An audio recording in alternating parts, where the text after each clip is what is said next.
आता रिव्हर्स चार्जमध्ये काय दिलं आहे, एक डायरेक्ट परचेसचा केला आहे, आणि दुसरं एक कन्सेप्ट काय दिलं आहे, अजोडे एंट्री पाहिजेस काढणं सप्लाय घेतलं. ह्या दोन केसप्रमाणे case 1, payment is made by recipient of service within 60 days of issue of invoice. Payment is made. आता इनवॉइस 22 जूनला केला, कोणी, सप्लायरने. आता service date of issue of invoice 22 June, actual payment 10 May, date of entry in the books of account of recipient 23 June. तर ह्या केसमध्ये time of supply सर्व्हिसचा 10 मे दिला आहे. आता अर्लियर काय बघायचं, एक पेमेंट कधी आलं आणि 61वा दिवस, याच्या अगोदर काय.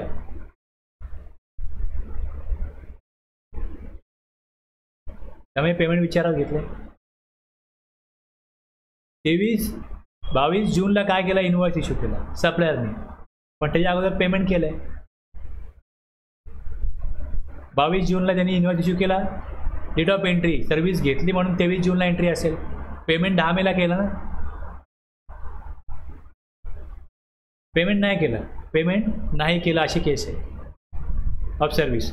विदिन 61वा दिवस पेमेंट नाही केला, इनवॉइस इश्यू केला 23 जून, जुलै, ऑगस्ट, ओके, 60 दिवस झाले. 61वा दिवस काय होईल, डेट ऑफ ॲक्च्युअल पेमेंट केलं 28 सप्टेंबर, म्हणजे त्यांनी पेमेंट 60 दिवसामध्ये नाही केलं. पेमेंट मिळालं कधी, त्यांनी एंट्री काय केली बुक्समध्ये, 24 जूनला रिसिपियंटला चेक मिळाला असेल, बँकेत पैसे आले 28 सप्टेंबर. आता इथे 23 जूनपासून 60 दिवस काढले तर ते 23 ऑगस्ट येतं.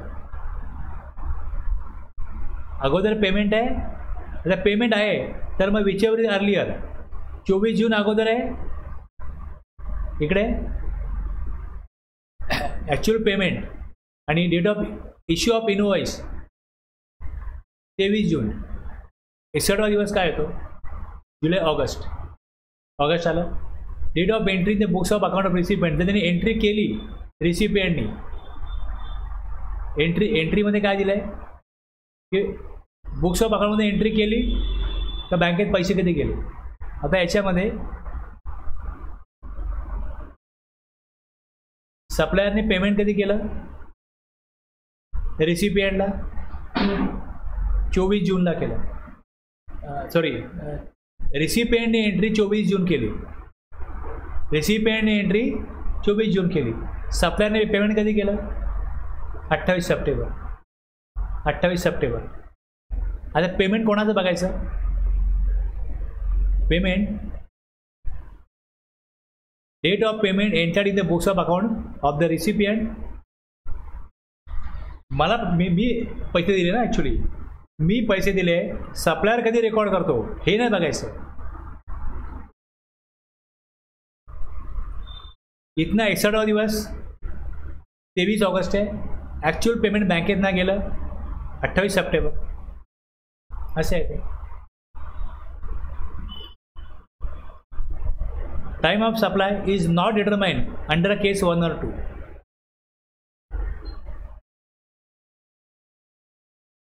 डेट ऑफ एंट्री आहे बुक्स ऑफ अकाउंट ऑफ रिसिपियंटने कधी एंट्री केली ही डेट.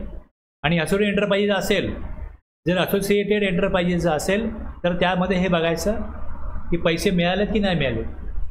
तर पैसे अगोदर आहे का त्याची एंट्री अगोदर आहे, दोन केस बघितले ना आपण ह्यामध्ये की date of entry in the books of account आणि पेमेंट आहे. मग पेमेंट आहे तर मग पेमेंट बुक्समध्ये एंट्री कधी केली, पैसे कधी आले. Date of invoice 23 August, actual payment 28 September, date of entry of books of account of recipient 24 August. 24 August हे 24 ऑगस्ट घेतले.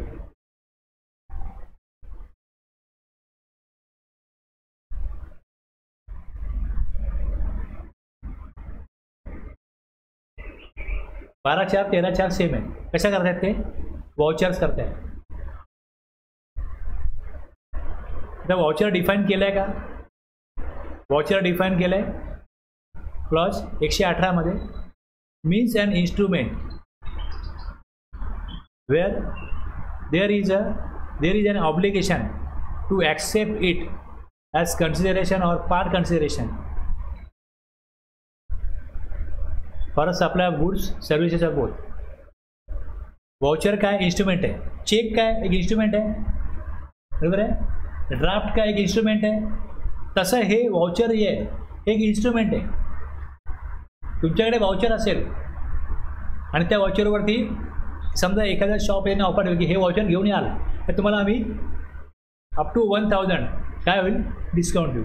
तुम्ही वस्तू घेतली तीच जर 500 रुपयाची आहे तर तुम्हाला या वाउचरमधून 500 रुपये तुमचे वापरले जातील. तर हे काय होईल फुल कन्सिडरेशन होईल. आणि जर तुमची वस्तू 1500 रुपयाची असेल तर तुम्हाला हे पार्ट पेमेंट 1000 वापरता येईल. आयदर फुल पेमेंट किंवा पार्ट पेमेंट तुम्ही इन्स्ट्रुमेंट वापरू शकता. Where the goods or services or both to be supplied or the identities of their potential suppliers are either indicated on the instrument itself or its related documentation including the terms and conditions use of such instrument. अशा प्रकारे ते वापरायचं हे त्या दिलेलं असतं आणि त्याप्रमाणे ते ॲक्सेप्ट केलं जातं. असं काय आहे एक इन्स्ट्रुमेंट आहे जे कन्सिडरेशन म्हणून ॲक्सेप्ट होतं. आता जर vouchers in case of supply of voucher, वाउचरचा सप्लाय केलं, वाउचर दिलं गेलं. सपोज तुम्ही एक 10,000ची खरेदी केली, तुम्हाला एक वाउचर मिळेल आणि तुम्हाला एक त्यात दिलं आहे की तुम्ही मॅकडोनल्डला जा. मॅकडोनल्डला तुम्हाला तिकडे 500 रुपयेचं वाउचर आहे. फक्त कशा करताय मॅकडोनल्डसाठी. ते तुम्हाला एक स्पेसिफिक शॉप सांगितलं जाईल त्याचा असेल किंवा तुम्हाला स्पेसिफिक शॉपमध्ये स्पेसिफिक सप्लाय पण दिला जाईल की तिकडे जाऊन तुम्ही हा सप्लाय घ्या. स्पेसिफिक सप्लाय नाही आहे, स्पेसिफिक सप्लाय दिला तर हे कळतं. समजा मॅकडोनल्ड काय तिकडे फूड मिळतं म्हणजे त्याचे रेट 5%. पण तुम्हाला सांगितलं की हे वाउचर घ्या 1500 रुपयाचं, डीमार्टला जा काही खरेदी करा. आता तुम्ही डीमार्टला खरेदी करायला जाल तर काय खरेदी करायची, तुम्हाला काही खरेदी करायची. मग तुम्ही एकदम सप्लाय पण घेऊ शकता त्या वाउचरच्या अगेन्स्ट. 5% पण सप्लाय घ्याल, 12% पण सप्लाय घ्याल. म्हणजे सप्लाय त्या वाउचरच्या अगेन्स्ट कुठला होणार आहे. हे जेव्हा वाउचर दिलं जातं तेव्हा फिक्स आहे का. वाउचर दिलं ज्या डेटला वाउचर इश्यू केलं, डेट ऑफ वाउचर, त्या डेटला date of redemption of voucher supply जो आहे तो आयडेंटिफाय नाही आहे. सप्लाय काय होणार आहे हे फिक्स नाही आहे. जर फिक्स आहे तर मग कळतं की सप्लाय 5%चा होईल की 12% होईल का एक्झाम्प्ट होईल. ओके. आता ह्यात टाईम ऑफ सप्लाय काय असेल वाउचरच्या केसमध्ये. एक काय दिलं वाउचर जेव्हा रिडीम होईल इन एनी अदर केस. कुठल्या केसमध्ये इथे सप्लाय फिक्स नाही आहे. In case of voucher by supplier, time of supply shall be the date of issue of voucher if the supply is identifiable at that point. Supply identifiable आहे का, supply fix आहे का, तुम्हाला हा supply घ्यायचा आहे. या वाउचरच्या अगेन्स्ट तुम्हाला स्पेसिफिक ठिकाणी जाऊन स्पेसिफिक सप्लाय घ्यायचा आहे तर काय म्हणता येईल सप्लाय आयडेंटिफिएबल आहे. तुम्हाला मोबाईल रिचार्ज मिळेल जिओचा, वाउचर मिळाला तुम्हाला, फिक्स आहे ना सप्लाय कुठला. मग इथे काय झालं सप्लाय आयडेंटिफिएबल आहे. मग जो वाउचर इश्यू करतो टाईम ऑफ सप्लाय त्या डेटला होईल ज्या डेटला वाउचर इश्यू झाला. तुम्हाला वाउचर दिलं की या वाउचरमधून तुम्ही 1000 रुपयाचा रिचार्ज करू शकता जिओचा. ज्या डेटला दिलं त्या डेटला 1000ची त्यांनी सर्व्हिस दिली, सप्लाय दिला. ॲक्च्युअल सप्लायर वेगळा आहे. मी तुम्हाला वाउचर दिलं की हे वाउचर 1000चं यातून तुम्हाला जिओचा रिचार्ज करता येईल. म्हणजे इथे सप्लाय झाला की नाही. मग इथे मला टॅक्स द्यायला लागेल त्याच्यावरती. सप्लाय केला, जिओचं वाउचर दिलं. पण जर एक वाउचर दिलं की यात तुम्ही काही परचेस करा, डीमार्टला जाऊन तुम्ही इकडे जाऊन काही परचेस करा, ग्रोसरी घ्याल, कपडे घ्याल, भांडी घ्याल, काही घ्याल ना. मग ते टाईम ऑफ सप्लाय त्या डेटला येईल ज्या डेटला ॲक्च्युअलमध्ये ते वाउचर जे आहे, the date of redemption of voucher in all other cases. Supply identifiable नाही आहे. कुठला सप्लाय होणार आहे त्या वाउचरच्या अगेन्स्ट हे जर ठरलेलं नाही आहे तर मग दुसरी केस झाली अदर केस. जेव्हा ॲक्च्युली ते वाउचर वापरलं जाईल त्या डेटला काय होईल, time of supply. Vouchers are commonly used for transactions in Indian economy. A shopkeeper may issue vouchers for a specific supply, that is supply which is identifiable at the time of issuance of voucher. In trade parlance, there are known as single purpose voucher.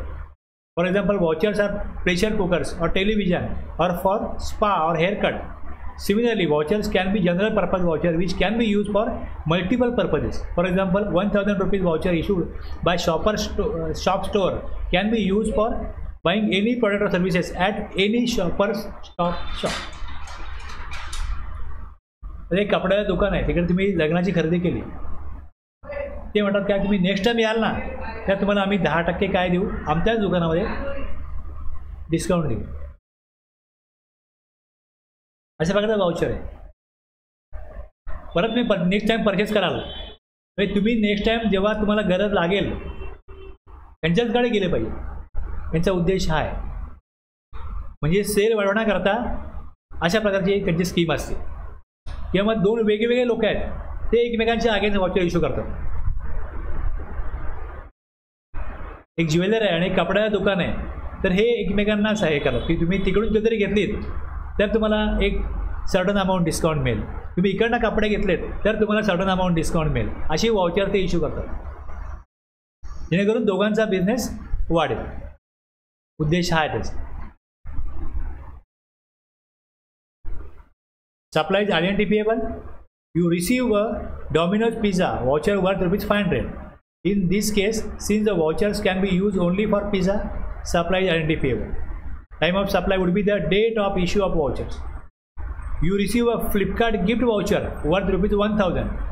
At the time of issue of that voucher, Flipkart does not know the nature of supply of voucher. Holder will order from Flipkart. Hence, time of supply is the date of redemption. आपण व्हॅल्यूमध्ये काय बघितलं होतं की सप्लायची value काय घ्यायची. जे vouchers मिळालं आहे ते वाउचर्स तुम्हाला मिळालं आहे 1000 रुपयाचं आणि तुम्ही याच्यावरती खरेदी करू शकता 1200 रुपयाची, तर व्हॅल्यू ऑफ सप्लाय काय येईल 1200. आलं लक्षात. तुम्ही 1000 रुपये द्या तुम्हाला 1200चं वाउचर मिळेल असं विकतही मिळतं, मग व्हॅल्यू ऑफ सप्लाय 1200 झाला.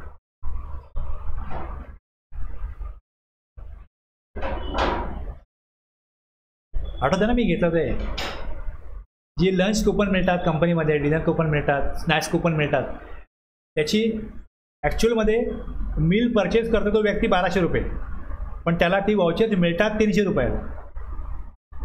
300 रुपयामध्ये त्याला जी वाउचर्स मिळतील त्याचं ॲक्च्युली मूल्य किती आहे 1200 रुपये. म्हणजे जे त्यांचं मेनू असतात त्यावरती जे काय अमाऊंट लिहिलेली आहे त्यात त्यांनी हे कुपन दिलं तर लंच झालं, स्नॅक्स झालं, त्याची व्हॅल्यू त्याला 300 पडेल. त्याला केवढ्याला मिळालं ते कुपन किंवा वाउचर्स ते नाही बघायचं, त्याला सप्लाय किती रुपयाचा मिळतो ती व्हॅल्यू झाली. व्हॅल्यू ऑफ सप्लाय तो आहे. आणि टाईम ऑफ सप्लाय काय, जेव्हा वाउचर मिळालं तेव्हा त्या वाउचरच्या अगेन्स्ट त्याला काय मिळणार आहे ते जर फिक्स आहे तर मग ज्या डेटला वाउचर इश्यू केला तो टाईम ऑफ सप्लाय. आणि वाउचर जनरल पर्पज आहे, तर जेव्हा तो वाउचरचा वापर करेल म्हणजे रिडीम करायला वाउचर टाईम ऑफ सप्लाय तेव्हा येईल. 12/5 आणि 13/5 time of supply in case of supply of. आता where it is not possible to determine the time of supply under the provision of subsection 2, 3 किंवा 4. फॉरवर्ड 4, रिव्हर्स 4 किंवा voucher नाही. The time of supply shall in case where period return म्हणजे एक म्हणजे रिटर्नमध्ये दाखवत आहे काहीतरी सप्लाय दाखवायला राहून गेलं आहे, सप्लाय झाला आहे, स्टॉकमध्ये कळतं आहे काहीतरी गुड्स आपल्याकडे चोरीला गेलेत, गाळ झालेत, पण आम्हाला सप्लाय दाखवायचा झाले सप्लाय म्हणून आम्ही समजतो. मग ज्या वेळेस कळेल तेव्हा दाखवा, किंवा जेव्हा त्याचं पेमेंट केलं जाईल, पेमेंट. ओके. जर स्टॉक मॅच होत नाहीये म्हणजे कुठेतरी सप्लाय झालाय पण तो आपण दाखवायचा राहून गेलो,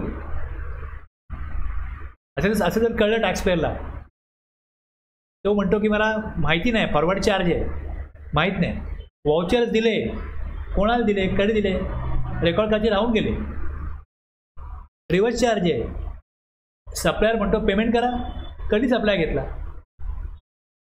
तो सांगतोय आपल्याकडे सप्लाय आलेला पण दिसतोय. मग ज्या वेळेला कळेल, in any other case with the date on which the tax is paid, तेव्हा त्या टॅक्स भरायचा, रिटर्नमध्ये दाखवायचं जे अगोदर आहे. एकतर if return is required to be file, म्हणजे GST 3B, in other cases त्याचा पेमेंट जेव्हा होते तेव्हा. इफ नॉट कवर्ड, जर कवर्ड होत नाही 12 किंवा 13(2) मध्ये, 12 किंवा 13(3) मध्ये, 12 किंवा 13(4) मध्ये.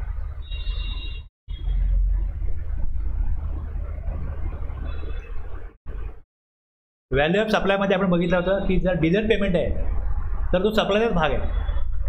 की समजा 1 लाखाचं पेमेंट करायचं होतं, ते जर का रिसिपिएंटने उशिरा केलं तर सप्लायर ह्याच्यावरती समजा 5,000 रुपये डिलर पेमेंट घेत असेल तर आता इथे सप्लायची व्हॅल्यू वाढली म्हणून डेबिट नोट इश्यू करायला पाहिजे सप्लायरनी. रिसिपिएंटला याचा ITC मिळेल, पण ह्या 5,000 वरती टॅक्स कधी जमा करायचा? The time of supply to the extent, कशा करता? It relates to the in addition in the value of supply. कुठल्या मार्गाने? By way of interest, late fee किंवा penalty for delayed payment of any consideration. हे 5,000 extra का घेतले? By way of interest, late fee, penalty करतायत. Shall be, याचा time of supply बघतो आपण. टाईम ऑफ सप्लाय काय असेल? Be the date on which the supplier receive such addition in value. त्याला पैसे ज्या वेळेला मिळतात ते ॲडिशन इन व्हॅल्यू डिलर पेमेंटचे, by way of interest, late fees किंवा पेनल्टी म्हणून लावतोय, तो चार्ज करतोय, ते जेव्हा मिळतील टाईम ऑफ सप्लाय तेव्हा असेल. मी मला केस सांगितली होती. माझा एक मित्र आहे, त्याला पेमेंट त्याचं त्याच्या बायरनी थकवलं, मग त्याला त्यांनी लिगल नोटीस पाठवली की जे काय 1.5 लाख रुपये देणं आहे ते प्लस मला तुम्ही जे काय हॅरासमेंट केली, त्रास दिला, मला म्हणजे फोन उचलत नाही, मला लेट डिलेड पेमेंट इंटरेस्ट म्हणून 30,000 रुपये एक्स्ट्रा पाहिजे, म्हणून त्यांनी त्याला टोटल हिशोब पाठवून 1,80,000 मागवले. आता 1,50,000 ॲक्च्युअल त्याचे देणं आहेच, प्लस हा 30,000 जे काय मागतोय हे त्याला मिळतील नाही मिळतील, पण जेवढे मिळतील, जेव्हा मिळतील टाईम ऑफ सप्लाय तेव्हा आहे. त्यांनी ऑलरेडी हा 1,50,000 टॅक्स जमा केला आहे, पण जे 30,000 एक्स्ट्रा मागतोय त्यावरचा टॅक्स जमा करण्याची त्याला जबाबदारी 12/6 किंवा 13/7 कधी येते? जेव्हा ते ॲक्च्युअलमध्ये रिसिव्ह होतील तेव्हा.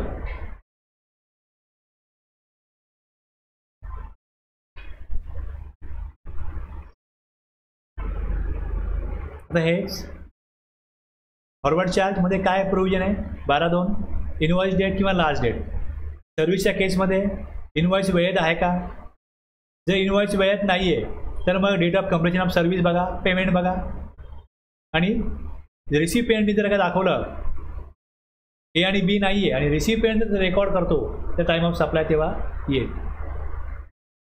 1,000 पर्यंत आपण बघितलं. 12/3 हे गुड्स मिळाले. गुड्स कधी मिळाले? पेमेंट आणि गुड्स नाही आहे तर 31व्या दिवशी इनवॉइस इश्यू केला आहे सप्लायरने, whichever is earlier, reverse चार्जने टाईम ऑफ सप्लाय येईल. आणि सर्व्हिसच्या केसमध्ये डेट ऑफ पेमेंट किंवा 61वा दिवस. आणखी त्यामध्ये काय होतं? Authority enterprises. आणि आता बघितलं आपण वाउचर्स, रेसिड्युअल केस आणि मग डिलेड पेमेंट.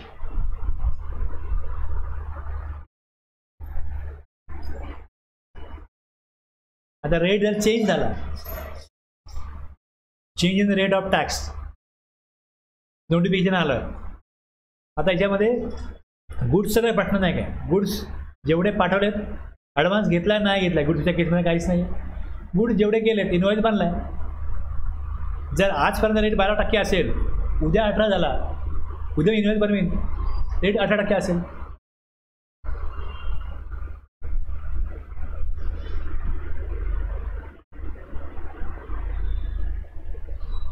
एक ओल्ड रेट आहे 5%, नवीन रेट झाला 12%. तर मी 5 कधी घ्यायचा आणि 12 कधी घ्यायचा असं मला एक गाईडलाईन पाहिजे ना. गुड्सच्या केसमध्ये काय कन्फ्युजन नाही आहे कारण ॲडव्हान्सवर टॅक्स नाही आहे. पण सर्व्हिसच्या केसमध्ये एखादा वर्क कॉन्ट्रॅक्ट चाललं आहे तर ॲडव्हान्स टप्प्याटप्प्याने घेतला जातो. आर्किटेक्ट बिल्डरची बिल्डिंग बांधतोय तो टप्प्याटप्प्याने पेमेंट घेतो.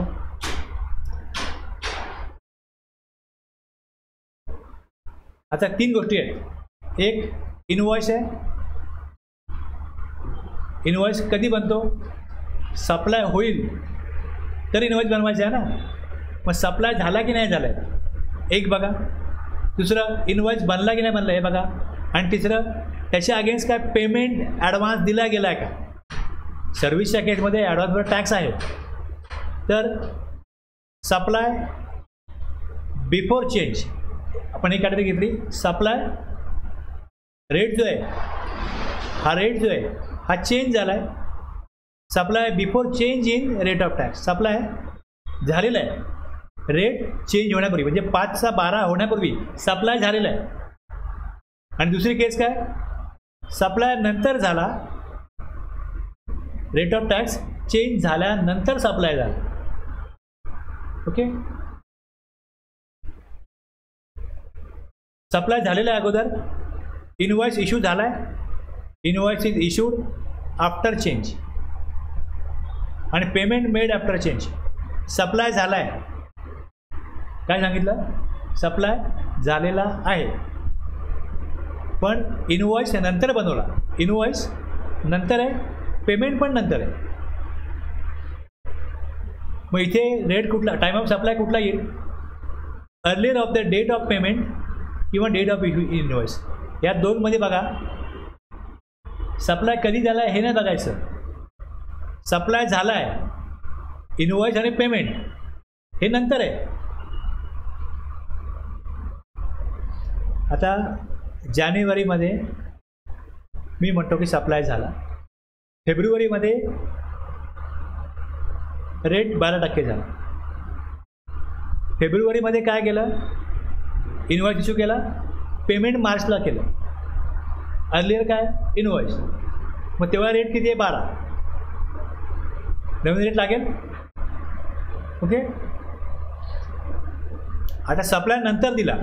सप्लाय म्हणजे इथे रेट नवीन रेट लागला फेब्रुवारीला. ओके. मी सप्लाय दिला फेब्रुवारीला पण ह्याचा इनवॉइस इश्यू केला होता जानेवारीमध्येच. पेमेंट पण इश्यू केलं होतं जानेवारीमध्येच. ओके. मी तुमच्याकडनं पेमेंट घेतलं. आपलं ॲग्रीमेंट झालं कॉन्ट्रॅक्ट झालं. मी इनवॉइस इश्यू केला.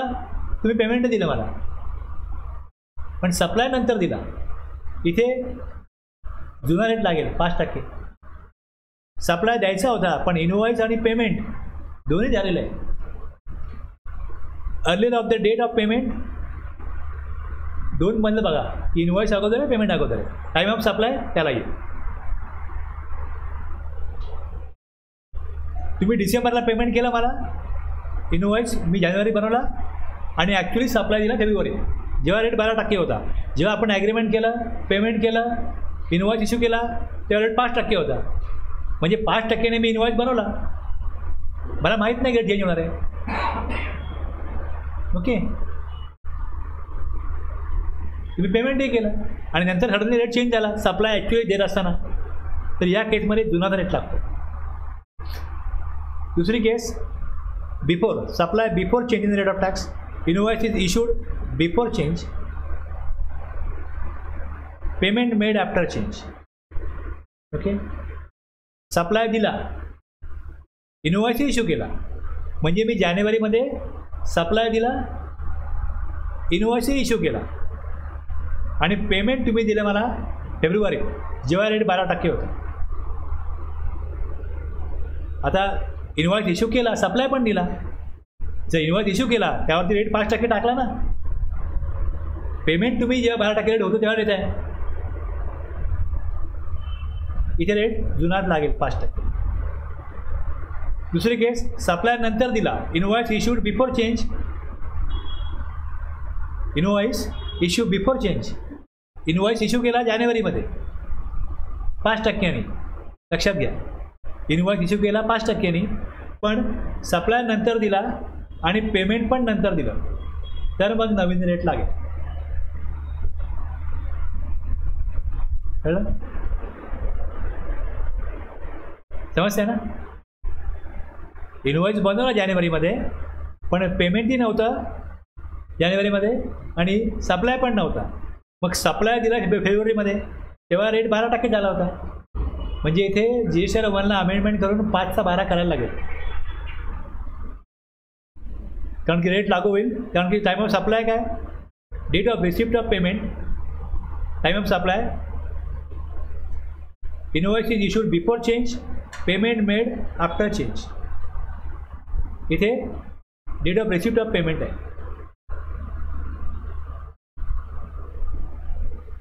तिसरी case, invoice is issued after change, payment made before change. Payment घेतलं, सप्लाय दिला, इनवॉइस नंतर बनवला. इनवॉइस बनवला, date of receipt of payment. Invoice जेव्हा बनवला तेव्हा रेट जरी 12% झाला असेल तरी टाईम ऑफ सप्लाय काय, पेमेंट कधी घेतलं, पेमेंट जानेवारीतलं आहे, सप्लाय पण जानेवारीतलं आहे. विदिन 30 डेज जेव्हा इनवॉइस बनवतो तेव्हा आला फेब्रुवारी, तेव्हा रेट 12 झाला होता.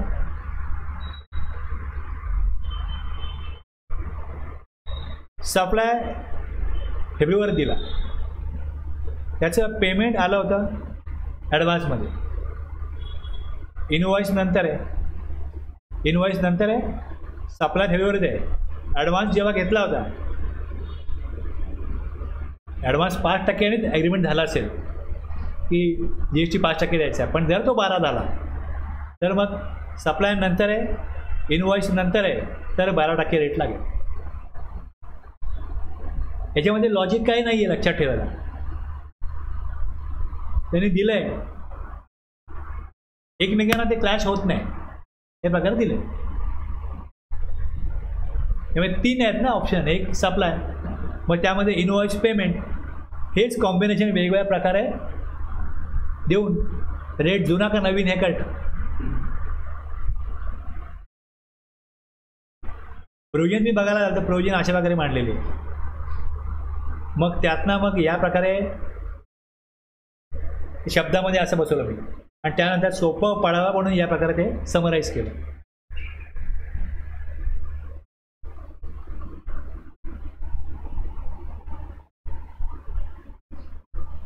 कळलं एवढं?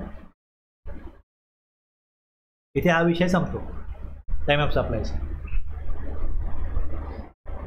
महत्त्व काय, टाईम ऑफ सप्लायमुळे तुम्हाला टॅक्स कधी द्यायचा हे निश्चित होतं,